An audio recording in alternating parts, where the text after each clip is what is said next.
अस्सलाम वालेकुम फ्रेंड्स, आजकल मुफ्त उम्रा को लेकर बहुत ज़्यादा फ़राड चल रहे हैं। इस हवाले से भी मैं आपको बताऊंगा कि मुफ्त उम्रा फ़राड है, क्या चीज़ है। और दूसरा ये कि अहराम ख़रीदने वाले ये भी होशियार रहें, थोड़ा सा खबरदार रहें। और बेल्ट के इस्तेमाल के हवाले से और हजर अस्वद का बोसा लेते वक्त कौन से मसाइल लोगों को अक्सर पेश आते हैं और आपने किन चीज़ों का एहतियात करना है। सबसे पहले आपको बताता चलूँ कि मुफ्त उम्रा जो तो मुखय्यर हजरात हैं, बड़े बड़े अमीर लोग हैं और किसी वजह से करवा रहे हैं उम्रा, ये आप उनकी बैक हिस्ट्री देखा करें, किस वजह से करा रहे हैं, क्या आखिर मसला है। क्योंकि पिछले दिनों में लाहौर में जो वाक़या पेश आया वो किसी से लुका छुपा नहीं है कि फ्री उम्रा के चक्कर में जो चर्च के पैकेट थे वो बेचारे बुज़ुर्गों के बैग में डाल दिए गए थे, जिसकी वजह से उनको सऊदी अरबिया में जेल हुई और फिर पाकिस्तानी हुकूमत ने इन्वॉल्वमेंट करके उनको छुड़ाया। इसी तरह कोई ना कोई मफाद होता है मुफ्त उम्रा का। अच्छा, मुफ्त उम्रा अगर कोई नहीं भी करवाता ना, आपको सस्ता उम्रा भी करवाता है, कोई 10,000 आपको छोड़ देता है, तो अक्सर देखने में आया है कि वो ट्रैवल एजेंट वो 10,000 आपको छोड़ता नहीं है, वो किसी दूसरे तरीके से 10,000 आपसे पूरा करता है। वो किस तरीके से पूरा करता है मैं आपको बताता हूँ, आपने गौर करना है। हो सकता है कि वो आपको कैप्टन सिगरेट के डंडे कहे कि सऊदी अरबिया में ले जाए, मेरा कोई जानने वाला पीता है, उसको दे देना। अब उसने आपको बार बार ये याद दिलाया होता है कि उसने आपको कोई 7-8 हज़ार 10,000 रुपये डिस्काउंट किया है, आप उसके एहसान तले दबे होते हैं, इनकार नहीं कर पाते। तो कैप्टन सिगरेट का एक डंडा पाकिस्तान से तकरीबन 2300 रुपये का आता है, जबकि सऊदी अरबिया में 200 रियाल का दुकानों वाले सेल करते हैं। और वैसे आमतौर पे यहाँ से जो लोग जाते हैं 170 रियाल तक का सेल करते हैं, आगे 200 रियाल का बिकता है। तो अंदाज़ा करें 15,000 रुपये पाकिस्तानी एक डंडे से निकलता है। और अगर 3 डंडे भी आपको दे दिए तो 45,000 रुपये, चले वो बाकी 5,000 ऊपर वाली कॉस्ट जो ख़रीदा डंडा उसकी निकाल लें, 40,000 रुपये वो ट्रैवल एजेंट आपसे कमा लेता है, जबकि 10,000 रुपये आपको सिर्फ छोड़ता है। फिर भी 30,000 उसको बचत आ गई ना। और याद रखिएगा कि जब तक आपका सांस अटका होता है, जब से आप सिगरेट के डंडे लेके जाएंगे और जब तक आप सऊदी अरबिया में किसी को दे नहीं देते उधर, जिसको ट्रैवल एजेंट कहेगा कि पकड़ाने, तब तक आपका सांस अटका रहता है कि यार मेरे साथ कोई मसला ना हो जाए, कोई हादसा ना हो जाए, कोई सिगरेट में से कोई चीज़ और ना निकल आए।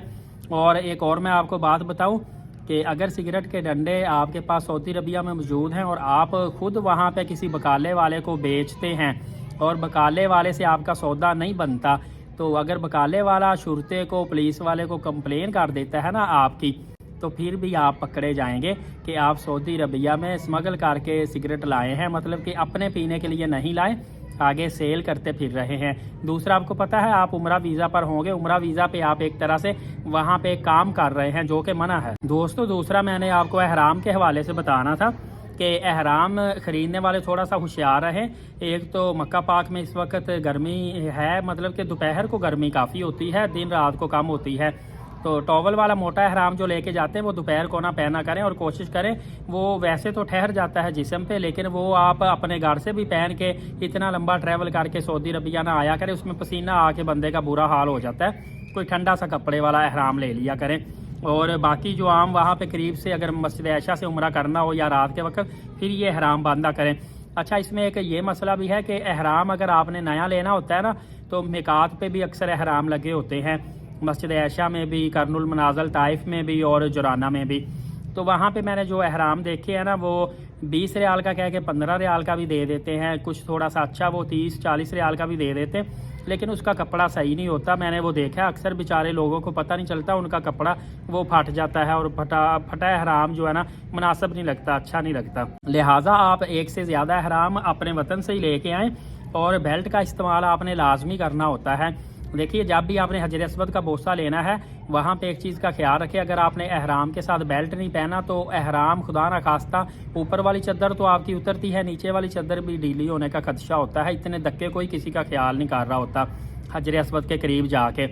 और दूसरा ये मसला है कि जब आपने हजर अस्वद का बोसा लेना है, तब आप स्पेशली सिर्फ बोसा लेने के लिए आए, उम्रा के दौरान बोसा ना लें। और उस वक्त आप अपने मोबाइल, अपने पासपोर्ट वगैरह, डॉक्यूमेंट्स, पैसे, ये सारी चीज़ें अपने होटल रूम में किसी को सेफ जगह पे पकड़ा के आएँ, और सिर्फ बेल्ट बांध के अहराम के ऊपर, तो वो दोनों अहराम वाली चादरें लेके फिर आप आया करें, ताकि आपका नुकसान ना हो। अक्सर देखने में आया है कि जिन लोगों के पास बेल्ट के अंदर अहराम के साथ ही मोबाइल या पैसे होते हैं, वो जब हजर अस्वद का बोसा लेते हैं, वहाँ पे बेल्ट भी उतर जाता है, टूट के गिर जाता है, लोगों के पाँव में आ जाता है, पैसे उनके गुम हो जाते हैं, पासपोर्ट उनका गुम हो जाता है।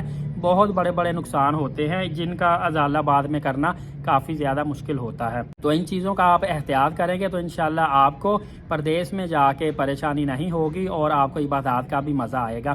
فردر اپڈیٹ جاننے کے لیے ایلیٹ ثاقب یوٹیوب چینل کو سبسکرائب کریں، بیل نوٹیفیکیشن کو آل کر لیں، نماز قائم کریں، نبی پاک صلی اللہ علیہ وآلہ وسلم پہ کثرت سے درود پاک اور قرآن مقدس کی تلاوت کیا کریں۔ اجازت دے، بہت شکریہ، جزاک اللہ۔